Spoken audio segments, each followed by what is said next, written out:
Estamos de volta com o programa Você Pode Ser Feliz aqui pela Rede Século XXI e nosso bate-papo de hoje está sendo sobre confissão e indulgência, o que são. No bloco anterior você viu até o Padre Carlos aí dando uma ideia para a gente de como é isso, como que funciona a confissão, como que funciona a indulgência. E ele falou alguma coisa importante sobre essa questão de a indulgência, a pena, o pecado. E depois a gente vai tentar, se der tempo, claro, falar um pouco melhor sobre essa questão da indulgência, né? Ele explicou tão bem, colocou tão bem essas questões, que a gente nem precisa completar muito. Mas algumas coisas eu acho que seria importante a gente salientar para você. Enquanto isso, a gente vai atendendo os pedidos de oração dos nossos irmãos e irmãs espalhados aí por esse Brasil todo. Nós temos como pedido de agora a Silva Morpurgo, ela é de São Paulo, capital. Ela pede oração por ela mesma, pede também pelo seu amigo Carlos Rodolfo Perizola, pela cura da depressão e também por toda a sua família. Gessi Lourdes Milane Borg, ela é de Campinas, no interior de São Paulo, pede oração por ela mesma, pede pela cura da coluna, por uns exames que ela irá fazer, né? E também, claro, pede pela sua saúde e recuperação, pede pela síndrome, para que saia da síndrome do pânico e também pede por toda a sua família. Cleide Aparecida da Silva, de Campinas, interior de São Paulo, pede oração e cura pelo filho Wagner, pela neta Maria Eduarda, pede também pela saúde dos filhos e netos, pede pela sua saúde em especial e por todos os seus familiares. A Cícera Marques de Oliveira, ela é de Juazeiro do Norte, lá no Ceará. Ela pede oração pela cura e libertação das dores nos pés, na perna e também pede por toda a sua família. José Lopes de Medeiros, de Campinas, no interior de São Paulo, pede oração pela cura do filho Júnior. Aliás, eu até já tinha lido esse nome aqui, do João Wagner, João Paulo, Tiago, pela saúde de Sueli. Pede também por Cleide, por Zezé, por José Carlos, Dona Alice, Fátima e por todos da sua família. De Santa Fé do Sul, em São Paulo, no interior de São Paulo, Clarice Casarim Gomes pede pela cura da depressão dela mesma, pede também pela libertação do filho Claudair, pede pela saúde e recuperação, porque está internado, do menino Breno Souza Dias e pede também por toda a sua família. De Três Corações, em Minas Gerais, a Irene Moraes de Andrade pede oração por Márcia, por Vinícius, pela situação difícil que eles estão passando e pede também para Jesus abrir os caminhos para que eles possam ter, de fato, discernimento, sabedoria, tudo aquilo que a gente espera, de fato, nas nossas orações. E pede, claro, por todos aqui da Associação do Senhor Jesus, pelo Padre Eduardo e por todos da sua família. Daqui a pouco a gente continua lendo as intenções dos nossos irmãos e irmãs. Só que a gente sempre lembra assim, ó, quando a gente não consegue ler todos os nomes, a gente tem que lembrar assim, olha, as intenções que você apresenta, elas ficam aqui, viu, para 100 missas que nós rezamos na Associação do Senhor Jesus. Então, o seu nome apresentado aqui, fique tranquila e tranquilo. Eles serão lembrados nas nossas santas missas. Muito bem, eu queria dar uma dica para você sobre a questão, já que nós estamos falando de confissão, de indulgência, eu queria falar com você sobre um dos cursos que nós apresentamos aqui. Até eu queria pedir que a Verônica me entregasse aqui pode vir aqui, entrega a questão do curso do EAD, pelo seguinte, olha só, deixa eu ficar aqui mais no centro. Nós aqui temos vários cursos no nosso EAD, você sabe disso. E cursos para várias especialidades, várias maneiras, várias temáticas. E aí, este de hoje, a dica que eu quero dar é um curso que é apresentado pela Rosa Aguirre. Muitas pessoas conhecem a Rosa por essa dimensão da espiritualidade. E o curso que ela apresenta aqui no nosso EAD é Escutar a Deus na Oração. Às vezes nós falamos muito com Deus, ouvimos pouco de Deus. E Deus fala através das pessoas, através da palavra, através das situações e, de fato, nesses nossos momentos de oração. Então, por isso, nesse curso Escutar a Deus na Oração, você vai ter um embasamento e impulsos para aqueles que já trilham o caminho da oração e, de fato, apresenta mesmo a sua vontade de aprofundar o seu relacionamento com Deus. Então, como conteúdo, veja bem o que você vai aprender nesse curso. É o Santo que ensina todas as coisas, o próprio Deus, o Espírito de Jesus que fala em nosso coração, isso é muito bom a gente lembrar, Depois, dentre essas temáticas do conteúdo, vem Espírito Santo, Maria, mãe de Jesus, a sede da sabedoria, e dizendo também sobre a questão da escuta de fato. Maria como aquela que aprendeu a ouvir de Deus e ela nos ensina também a ouvir de Deus. E aí depois ali tem a metodologia, como que funciona o curso e tudo isso é muito importante para você. Então, por isso, como dica, você no seu vídeo já está aparecendo aí, ó, no nosso site, rs21.com.br/EAD. Então agora acompanhe comigo o vídeo. Você tem dificuldades para ouvir Deus? Sente que Deus fala com todos, menos com você? Escutar a Deus na oração. Com este curso, você perceberá o quanto Deus fala conosco diariamente. Você aprenderá a eliminar os barulhos da alma. Você perceberá que Deus está mais perto que você imagina. Este curso vai lhe ajudar a viver uma vida mais íntima com Deus. Acesse agora rs21.com.br/EAD.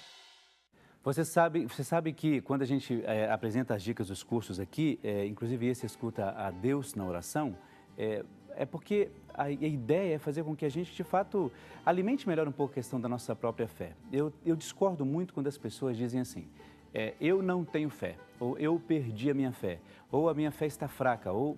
Eu, sinceramente, não concordo muito com isso, não. É, claro, uma visão muito particular sobre isso, posso estar redondamente enganado, mas pelas experiências nesse sentido, eu não acredito que esteja enganado, não. A fé é uma dimensão que é própria nossa, né? Então, nós vamos alimentando essa fé, alimentando de várias maneiras, na nossa oração pessoal, pelas nossas confissões, na Eucaristia, tudo isso, não é? Nós vamos alimentando. Então, eu acho que quando é algo tão sagrado, a gente não perde. Eu acho que falta-nos, às vezes, uma percepção mais acertada dessa questão da fé. Mas perder e dizer que não tem, eu não acho muito correto.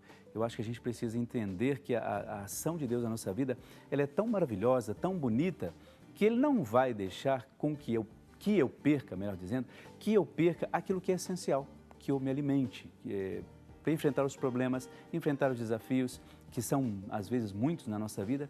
Então, eu não gosto muito dessa ideia.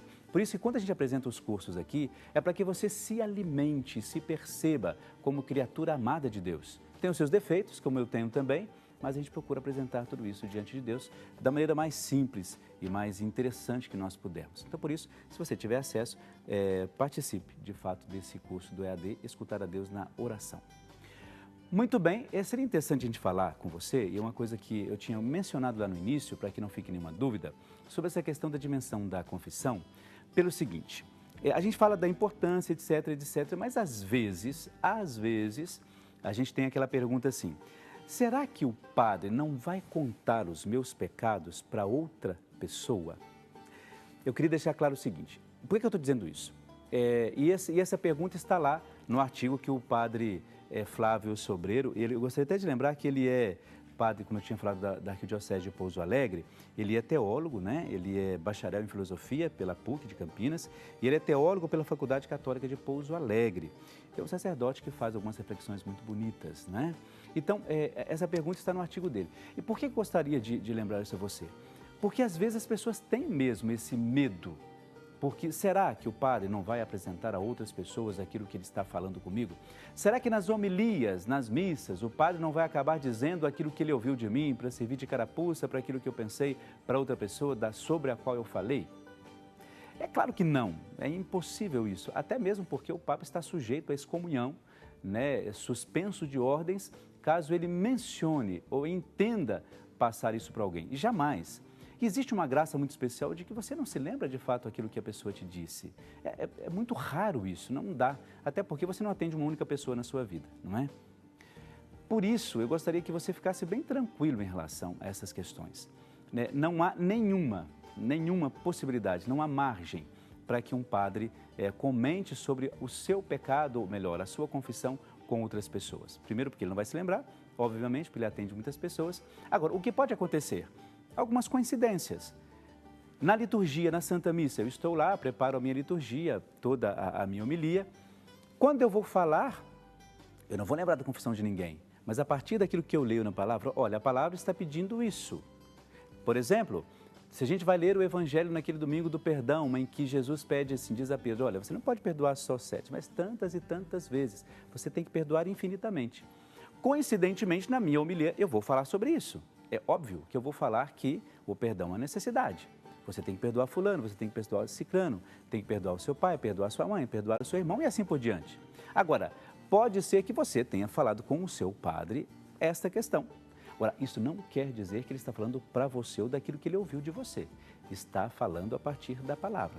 Então, isso é uma coincidência que acontece, uma circunstância, mas o padre jamais. Não se pode falar aquilo que é sigilo confessional para outras pessoas. Por isso, eu gostaria de deixar você bem tranquilo em relação a essa questão. Então, aproveite deste sacramento que é tão importante, tão bonito na nossa igreja. Viver de maneira plena tudo isso. Às vezes nós nos perdemos com coisas tão pequenas e esquecemos de valorizar aquilo que de fato é importante. A confissão é uma das coisas mais importantes, até porque, como eu disse antes, e que o padre Flávio apresenta no seu artigo, ele diz assim, que a confissão é um dos sacramentos de cura. E a gente tem que chegar até a confissão nesse sentido. Por quê? Quando você vai apresentar um erro, um pecado, normalmente o padre vai te dar ou uma penitência, ou um aconselhamento, alguma coisa que ele acha importante a partir daquilo que você disse para ele. E aí você começa a viver esse processo de cura. É aí que as coisas começam a acontecer. Porque a partir daquilo que o padre te disse, você normalmente vai começar a pensar e a rever a sua própria história. Quando a gente para e revê a nossa própria história, é óbvio que você vai pensar em quais são as mudanças necessárias que você precisa, não é? Se você está aí magoado com alguém, se você está pensando que alguma pessoa está te fazendo mal ou que você está fazendo mal para outra pessoa, é hora de você rever isso, né? Por que não? Se você é uma pessoa muito ranzinza com os outros, né? Qualquer coisinha você se lamenta, qualquer coisinha você cobra, você diz que a pessoa está errada. Por que não mudar um pouco isso? Né? Às vezes o problema de relacionamento não está nos outros não, viu? O problema está em você ou em mim, não é? E a gente começa a criar um grande problema como se o outro fosse o nosso inferno, não é? Na verdade, a gente sabe que não é assim que funciona. Por isso, eu gostaria de lembrar você isso. Pense bastante nessa questão. Há um sigilo imenso. Há um sigilo que jamais, em hipótese alguma, o padre pode burlar, pode violar, pode corromper esse sigilo. Então vá com muito carinho, vá com muita dedicação, vá com muita fé, com muita devoção. E saiba que diante do Padre você vai receber uma bênção toda especial, que é justamente a bênção para a remissão, para o perdão de todos os seus pecados. E é aí que você vai viver plenamente aquilo que é importante para você. Será que não valeria a pena pensar nisso? Aproveite a Quaresma, daqui a pouco está começando a Semana Santa. Vamos pensar nisso, vamos apresentar diante de Deus aquilo que é tão simples, mas que pode mudar o seu jeito de perceber a vida. Confissão como um ato, de fato, de entrega ao próprio Deus, sabendo, de fato, que este momento é importantíssimo, é primordial para a nossa vida. Tá bom? Pois é um pouco disso que a gente quer levar até você. Confissão, indulgências, coisas importantes para a nossa vida. O Padre Carlos falou tão bem sobre indulgências, né, sobre confissão, vale a pena a gente continuar levando isso como uma reflexão especial na nossa vida. Muito bem, nós vamos para um brevíssimo intervalo, daqui a pouco a gente já volta, é um instantezinho só, até daqui a pouco.